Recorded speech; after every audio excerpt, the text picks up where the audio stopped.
To compose an image is to create an everlasting metaphor. Cinema in its purest form is visual storytelling, and the best cinema can tell a story through something as simple as the arrangement of an image. Staging, framing, depth, balance. How do you present space?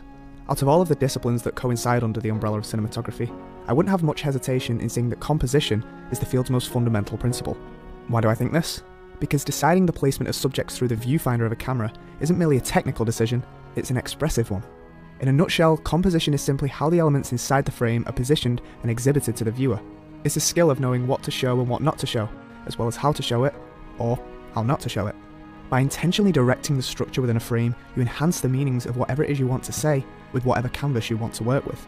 Most of the application of composition revolves mainly around visual necessity, those checkboxes that need to be ticked when arranging the visual elements of an image. Is there enough lighting? Does the staging block any important visual information? Case in point as to why composition is a necessary technical skill when constructing any image.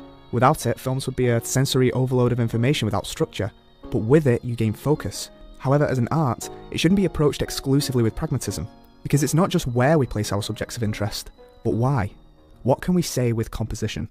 A millennia of visual artists have realised successful compositional templates that are used to this day. We still see the rule of thirds, golden ratio, triangular composition. They're tried and tested formulas to make an image pleasing to the eye. Yet when the rules that define an area of study are practically ingrained within our minds, it can be very difficult to demonstrate versatility.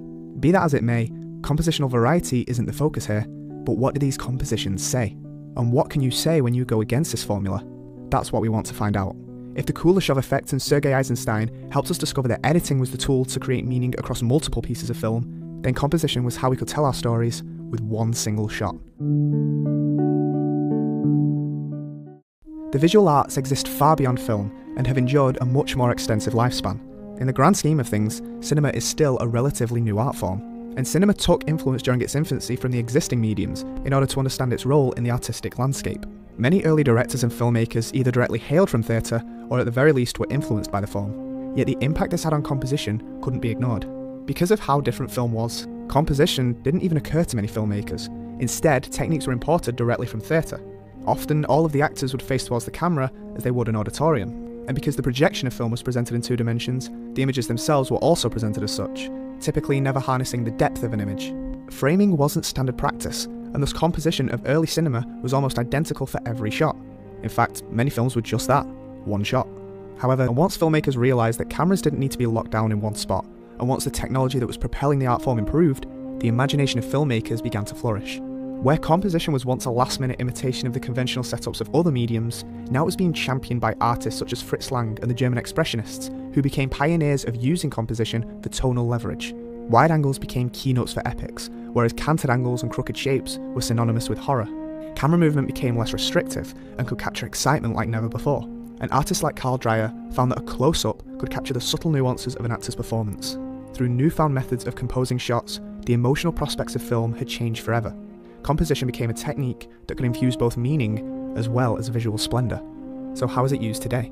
I think people confuse pretty with good cinematography. What was it Freddie Francis says? There was good cinematography and bad cinematography, and then there's the cinematography that's right for the movie. And I often feel that actually if reviewers don't mention your work, it's probably better than if they do. I think that composition can be divided into 2 separate objectives. The first is to attract the audience's attention. At its most rudimentary core, composition exists as a tool to accentuate the focal elements of an image. What should the viewer be looking at, and how do we get them to look at it? Every image requires systems to guide the eyeline of the audience. These are what are known as compositional influencers, and their primary purpose is to use visual devices to highlight key subjects. But why use them solely to control sight when they can also create very interesting subtext? A good example is the frame within a frame, which if you look out for, you'd be surprised at just how often they're used. Human beings are prone to find order where there may be none, and frames in cinema work to help the elements appear in a much more uniformed manner. They tend to dilute the external details of an image, and our eyes are drawn to them because within the frame lies order, and hopefully our main subject. But through this technique emerges deeper implications. These frames are often used as a partition to separate, so for subtext, why not use this separation to symbolise the different worlds beyond both sides of the frame?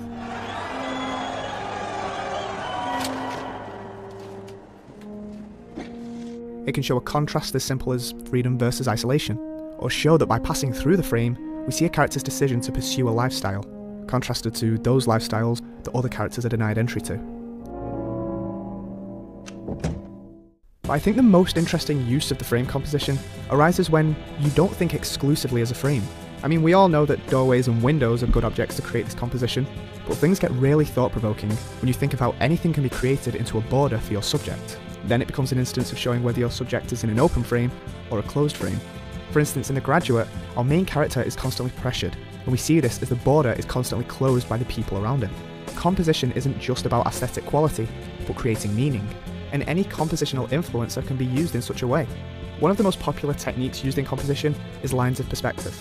We tend to follow lines in reality as well as in an image, especially if they all share the same point of convergence, which in compositional terms would typically be your subject of focus. However, your concentration should lie on how they converge. Use lines to pin your character in a corner, showing them trapped under the circumstances we find them in. Or have lines that highlight your subject but converge away from them, showing the emergence of a new path on their journey. Lines are simply optional in creating a one-point perspective. Simply showing the mise-en-scène leading towards a character is an alternative, and it can also show them battling against the odds. You get where I'm going with this. There are necessary traits of composing images in order to create a sufficient picture. All of these methods are just different takes of how filmmakers can say, look at this, and all of them achieved through good composition. But that doesn't mean that they can't be implemented for added depth. Attracting viewer attention is the core tenet of composition, though if you manage to attract their vision as well as convey a message through the visual elements, then you've done your job very well. However, to gain the most out of a film's composition, it requires what I believe to be a crucial approach to the craft. To fulfill the second objective of composition, you must show us what subject has control of the scene. You scared the shit out of me. It seems as though what composition is best at is displaying the power dynamics within an image. The positioning of objects seems to be the greatest way to translate visually the degree of control that characters hold in a scene. But control itself can be categorized into two separate meanings: artificial control and primal control.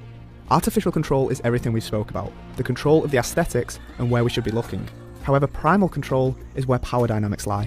What subject holds more weight in the narrative at that moment in time? This can mean control within interpersonal relationships, or between characters and environments. And nothing shows power more than size and scale in an image. Alfred Hitchcock himself said that the size of an object in the frame should equal its importance in a story. Orson Welles was a director that took advantage of this. In this shot from The Lady from Shanghai, Welles used a low angle to make the gun seem larger, infusing it with artificial control as our eyes are drawn to it, and primal control because it appears physically commanding. Similarly, in Touch of Evil, we open with a close-up of a bomb, immediately understanding its importance. And although it recedes from view, it still maintains primal control even when artificial control has shifted. Nothing has dominated the image since. An example of how composition can make something out of sight, but not out of mind. However, this line of thought doesn't apply solely to objects in a scene, but characters too. In this shot from Citizen Kane, a young Kane is framed in a far background. Our eyes are drawn to him, granting artificial control, but he's overshadowed in size and surrounded by the adults in his life, giving them the primal control of the scene. Yet later, in an almost identical scene, we see an older Kane dwarfed again. However, as the conversation continues, he walks towards the foreground characters and towers over them. The composition has rearranged its primal control, showing a man that has taken charge of his own destiny. Composition doesn't just have to be focusing on the one shot. It can be a cumulative effort whose meanings emerge over the course of a film, such as how in American Beauty, Lester becomes less insignificant in the image as he takes control of his own life. But size is just one example of presenting primal control as well as how it can change. Primal and artificial control aren't one and the same. The subjects they're allocated to may differ, and they can alter in one shot. A character slowly approaching the camera signifies an impending threat, and one character shrinking to display another character looming over them is a very popular technique. But typically when we think of powerful character compositions, a couple of images spring to mind. Domination of the frame typically requires that you strip away other details and focus on a single element. A way to enhance this even more is frame centrality. More often than not, when you want a character to appear imposing, give them the centre of the frame. When a subject has the centre, they almost automatically receive artificial control, and in turn, primal control. And if the image is balanced, it denotes that control has no leanings away from our subject, which makes balance a good way to instill primal control when there are multiple subjects. A balanced shot can show an interpersonal tug-of-war, or that two characters are a perfect match for one another, as the connotation is that control is distributed evenly. And so the best way to show conflict and a shift in primal control is to imbalance the image. Hun? Yeah? Prowler needs a jump. And seeing as how we've spoken a lot about things we put into the frame, let's talk about another essential component of composition, taking things out of the image. Negative space is often used to show the vast expanse of an area. However, on a psychological level, negative space can create apprehension, as we expect something to take place of the void we see. But in terms of characterization, it can be used to create instances of characters that have no hope, shown by the emptiness that lies beyond them, or perhaps the great distance characters must endure to achieve their goal. Just remember that reducing the amount on screen can create unique moods. Less can be more. And there's one major difference in the image composition of film compared to other visual arts: movement.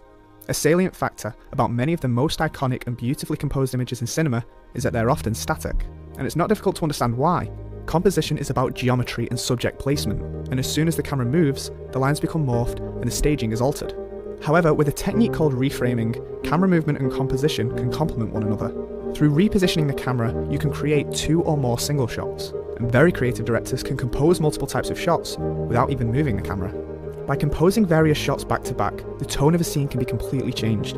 In this shot from Punch Drunk Love, we see this as we switch from a simple conversation And your name? Barry Egan. And your social security number? to isolation and loneliness. It's just for verification through the credit card company. And this is confidential. Every single shot in cinema uses composition, but those images that haunt us, astound us, they evoke such emotions not just because they're beautiful, but because they carry meaning. Composition can still be used to affect us on a psychological level, and that's how you should think when composing images. What emotions can I display? Create a sufficient structure to your image, make sure that it's visually pleasing, find your focal elements and use interesting visuals to highlight them, and then everything else you do from there should be an artistic venture to convey your message. Every subtle change you make in positioning of your framing creates a new emotion. It creates a new piece of art. And all of this achieved through composition, a skill that can make images last forever.